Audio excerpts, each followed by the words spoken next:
वर्षातील दुसरा महिना संपत सुद्धा आला. दिवस किती पटकन जातात ना. मुलांचं सुद्धा तसंच आहे. दिवसागणिक लहान मुलांची उंची पटापट वाढते आणि कपडे मात्र छोटे व्हायला लागतात. म्हणूनच कंपल्सरी वर्षातून 2 वेळा तरी मी सर्व न्यू ड्रेसेस चेक करत असते आणि जे तिला आता परफेक्ट येत आहेत ते डेली यूजसाठी बाजूला काढते. आणि जेव्हा नवीन कपडे खरेदी करते तेव्हा सुद्धा ही एक गोष्ट लक्षात ठेवते, कपडे सॉफ्ट आणि कम्फर्टेबल असावे, जेणेकरून नंतर ती ते कपडे घरी यूज करू शकते.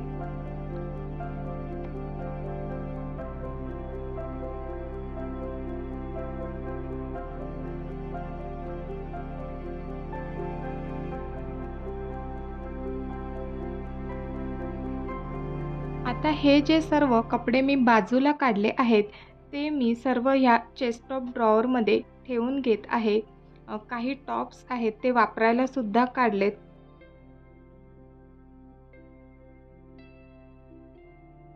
आणि गेल्या 1-2 महिन्यापासून इथे एक नवीन ड्रेस वाढत आहे आणि हा ड्रॉवर अगदी फुल झाला आहे. सो आता वेळ आली आहे हे चेस्ट ऑफ ड्रॉवर ऑर्गनाईज करण्याची. आजच्या व्हिडिओमधून मी काही ऑर्गनायझेशन आयडिया आणि माझ्या आवडीचं म्हणजेच टाकाऊ वस्तूपासून भन्नाट असं काहीतरी करणार आहे. तर व्हिडिओ शेवटपर्यंत नक्की पहा. चला तर मग व्हिडिओला सुरुवात करूया.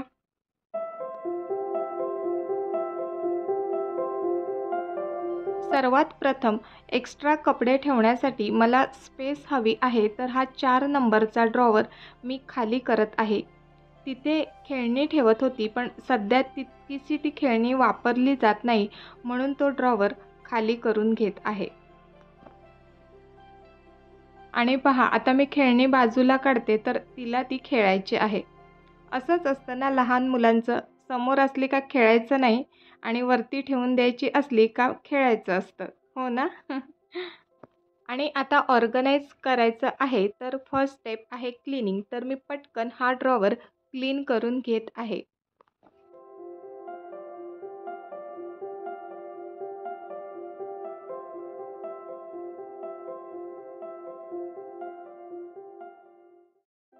खूप दिवसापासून एक पेंडिंग काम होतं, म्हणजे काही कपड्यांना शिलाई मारायची आहे आणि काही पॅन्ट आहेत त्याचं मटेरियल चांगलं आहे पण त्याचं इलॅस्टिक सैल झालं आहे. तर ते पुन्हा शिवून त्यामध्ये नवीन इलॅस्टिक टाकणार आहे. तर तेच कपडे बाजूला काढत आहे. महिन्यातून एकदा जरी लहान मुलांचे कपडे आपण व्यवस्थित लावले तर त्यामुळे कळतं की कुठले कपडे फाटलेत किंवा जुने झालेत किंवा शिवायचे आहेत. तर हा 4 नंबरचा ड्रॉवर मी पूर्ण एम्प्टी केला आहे आणि क्लीनसुद्धा केला आहे. तर तो मी आता कसा ऑर्गनाईज करणार आहे ते पाहूया. आम्ही काही महिन्यांपूर्वी हे adjustable drawer organiser online order केलं, पण ऑनलाईन जसं दाखवलं होतं तसं ते अजिबात नाही आहे. त्यामुळे हे तितकंसं युजफुल ठरलं नाही आणि आता माझ्याकडे बास्केट पण नाही आहेत ऑर्गनाईज करण्यासाठी. तर मी घरीच DIY करायचं ठरवलं. तर माझ्याकडे अशा भरपूर पिशव्या आहेत ज्या की आपल्याला गिफ्ट मिळालं किंवा शॉपिंग करताना किंवा केक आणलं तरी पण अशा चौकोनी पिशव्या आपल्याकडे असतात. तर त्याचाच उपयोग करायचं मी ठरवलं. तर आता काय करायचं आहे, अगदी सोपं आहे. ही पिशवी आहे ती फक्त फोल्ड करायची. ड्रॉवरची जेवढी उंची आहे ती घेऊन त्याप्रमाणे ती फोल्ड करायची आहे.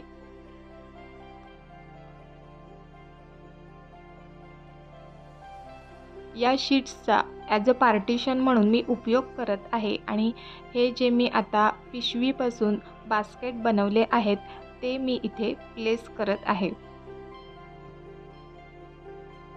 तुम्ही इथे मधीत क्लिपसुद्धा लावू शकता किंवा असंच सुद्धा यूज करू शकता.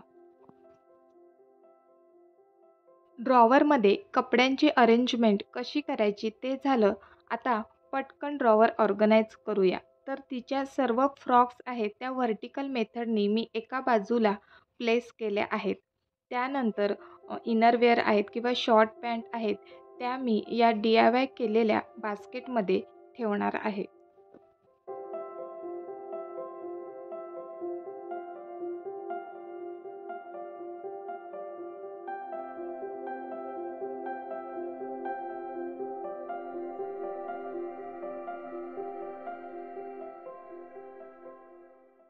यावरील ड्रॉवरमध्ये बाजूला सर्व शॉर्ट टॉप आणि टी शर्ट तसेच बाजूला लाँग पॅन्ट आणि प्लाझो ठेवल्या आहेत.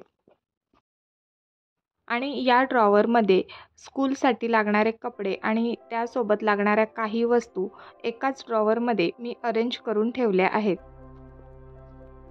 And it's done. सर्व ड्रॉवर ऑर्गनाईज झालेले आहेत. पिशवीपासून काही सेकंदातच कपडे अरेंज करण्यासाठी मी जे DIY बास्केट केलं, ही आयडिया तुम्हाला आवडली का? मला कमेंट बॉक्समध्ये नक्की सांगा. आणि सहजच या फ्रेमकडे लक्ष गेलं. कितीतरी दिवसापासनं इथे नवीन फ्रेम लावावी असं वाटलं, कारण ही फ्रेम खूपच जुनी झाली आहे. पण सध्या तरी आता माझ्याकडे फ्रेम नाही. मग काय करावं? चला तर मग माझ्याकडे एक आयडिया आहे, तुमच्याशी सुद्धा शेअर करते. तुम्ही ही पिशवी पाहिली का? ह्याचा मी एक व्हिडिओ बनवला आहे. पत्रिकेपासून असं मी डेकॉर पीस म्हणून ही बॅग तयार केली होती. आणि ह्या बॅगेत भरपूर पत्रिका आहेत, छान छान डिझाईन असलेल्या. आणि आता लग्नसराई चालू झाली आहे म्हटल्यावर तुमच्याकडे सुद्धा अशा छान छान पत्रिका जमा झाल्या असतील. आणि मी जी काही आयडिया आत्ता शेअर करणार आहे ती जर तुम्हाला आवडली तर तुम्ही सुद्धा नक्की ट्राय करा आणि मला कमेंट बॉक्समध्ये सांगा. तर मी बनवणार आहे पत्रिकेपासून फ्रेम. Photo frame. तर ही मी पत्रिका घेतली आहे, त्याला अशी छान डिझाईन आहे आणि वरील स्पेस पूर्ण ब्लँक आहे. तर ही पत्रिका मी सिलेक्ट केली आहे आणि त्यावर लोगो आहे किंवा नाव असेल तर ते मी काढून घेत आहे. तर आता मी एक स्क्वेअर कट करून घेत आहे. मला इथे छोट्या साईजचा फोटो लावायचा आहे म्हणून मी छोटा स्क्वेअर कट करत आहे. परंतु तुम्हाला मोठ्या साईजचा फोटो लावायचा असेल तर त्यानुसार स्क्वेअर कट करून घ्या. त्यानंतर मी इथे कटरच्या साहाय्याने तो स्क्वेअर कट करत आहे. पत्रिका खूपच मजबूत होती, त्यामुळे स्क्वेअर कट करायला थोडासा वेळ लागला, पण या कटरमुळे काम खूपच सोपं झालं. आता वेळ आहे थोडंसं डेकोरेशन करायची. जो स्क्वेअर कट केला आहे त्याला थोडीशी फिनिशिंग देण्याची गरज आहे. तर माझ्याकडे काही लेस आहे, तर त्याच मी बघत आहे त्याचा वापर करता येईल का. आणि इथे मी एकदम पातळ आणि नाजूक लेस घेतली आहे, जेणेकरून तिचा व्यवस्थित स्क्वेअर करता येईल. आणि ती लेस ऑलफिक्स ग्लूने स्टिक करत आहे.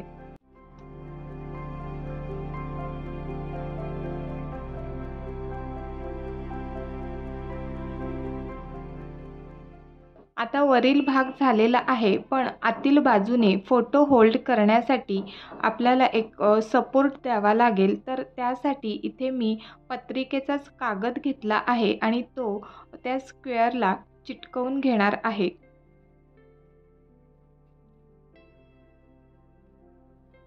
आणि मी दोन्ही बाजूला असं फोल्ड केलं आहे, जेणेकरून फोटो इन्सर्ट करताना आपल्याला इझी पडेल. आणि व्हिडिओमध्ये दाखवल्याप्रमाणे तो भाग तिथे स्टिक करून घ्यायचा आहे. आणि ही फोटो फ्रेम आता तयार झाली आहे आणि मी तुम्हाला यामध्ये फोटो इन्सर्ट करून दाखवते. And it's done. सुंदर आणि युनिक फोटो फ्रेम तयार झालेली आहे. बाहेर अशी फोटो फ्रेम दुसऱ्या कोणालाही मिळणार नाही. तुमच्याकडे सुद्धा अशी सुंदर पत्रिका असेल तर तुम्ही सुद्धा त्यापासून अशी फोटो फ्रेम नक्की बनवा.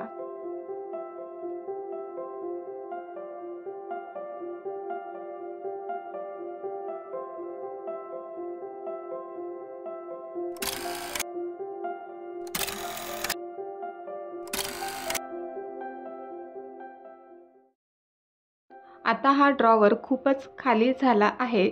तर या ड्रॉवरमध्ये मी लग्न समारंभासाठी आणि अजून काही ठिकाणी जाण्यासाठी जे कपडे लागणार आहेत ते इथे काढून ठेवत आहे, म्हणजे वेळेवर काही गडबड होत नाही. लग्न समारंभावरून आठवलं की लग्नामध्ये जायचं असलं की बहुतेक वेळा आपण आहेर पॉकेटच देतो. पण कधी-कधी पटकन घरात आहेर पॉकेट नसतं किंवा आपल्याला एखाद्याला स्पेशल फील करवायचं असेल तर घरीच आपण कस्टमाइज पत्रिकेपासून आहेर पॉकेट कसं बनवू शकतो हे पाहूया. या पत्रिकेवर छान असा त्यांचा नावाचा लोगो आहे, तर टेम्पररी मी तो काढून घेत आहे आणि आतमध्ये जी पत्रिका आहे ती सुद्धा बाजूला ठेवत आहे. मी फक्त त्याचा वरील कवर आहे तो यूज करणार आहे. पत्रिकेच्या डिझाईननुसार वेगवेगळ्या प्रकारे आपण एन्व्हलप बनवू शकतो. इथे पत्रिका मोठी आहे म्हणून मी एक्स्ट्रा भाग आहे तो कापून घेत आहे. त्यानंतर पत्रिकेचे 3 भाग केले आहेत आणि त्याला अशा प्रकारे फोल्ड करून घेतली आहे. तुम्ही मेजरमेंटसाठी साधं आहेर पॉकेट किंवा नोट असते त्याचंसुद्धा मेजरमेंट घेऊ शकता. आता बाजूने 1-1 सेंटीमीटर जागा सोडून मी भाग कट करणार आहे. तर तुम्ही व्हिडिओमध्ये पहा त्याप्रमाणे तो कट करायचा आहे. मधला जो पार्ट आहे तो एक्स्ट्राचा मी ठेवला आहे, कारण आपल्याला फोल्ड केल्यानंतर तो पार्ट ओव्हरलॅप करून चिटकवून घ्यायचा आहे.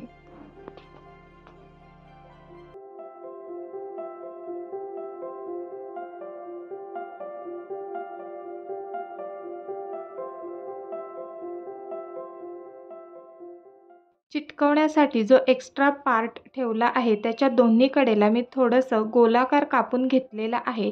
त्यामुळे एन्व्हलपची फिनिशिंग छान दिसणार आहे.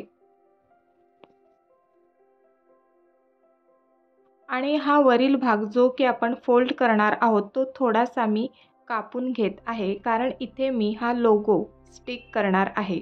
तुमच्याकडे सुद्धा अशा लोगोसारखी डिझाईन असेल आणि तुम्हाला त्यावरील नाव नको असेल तर काढून टाका. मी इथे ॲज इट इज ठेवलं आहे, कारण माझा विचार आहे का हा एन्व्हलप ज्यांचं लग्न आहे त्यांनाच तो द्यावा.